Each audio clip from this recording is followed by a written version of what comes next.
उन्हाळ्याच्या सुट्ट्या लागल्या आणि मामाच्या घरी नाही आला असं कधी होईल का सांगा मला.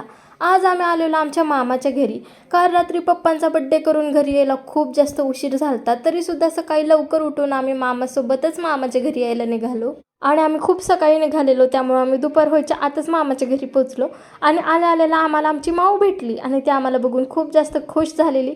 म्हणूनच तिचा आम्ही थोडाफार लाड केला. आणि मी तुम्हाला सांगते, गेल्या गेला मी जशी झोपले ते डायरेक्ट संध्याकाळीच उठले, कारण मला खूप जास्त कंटाळा आलेला. आणि संध्याकाळी उठून आम्ही छोट्या मामाच्या घरी गेलो आणि तिथं मग सगळ्यांच्या गप्पा चाललेल्या असतात. गप्पा ऐकत ऐकत आम्ही जेवण करत होतो. आणि रात्रीच्या जेवणामध्ये माझा आवडता मेनू होता, तो म्हणजे वरण भात आणि बटाट्याच्या काचऱ्या.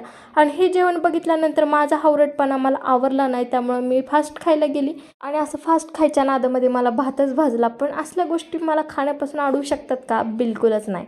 खाऊन पिऊन झाल्यानंतर आम्ही थोडा वेळ बॅडमिंटन खेळायला गेलो. आणि छानपैकी बॅडमिंटन वगैरे खेळून झाल्यानंतर आम्ही घरी आलो. आणि आजच्या दिवसाचा शेवट आम्ही आमच्या माऊसोबत केला.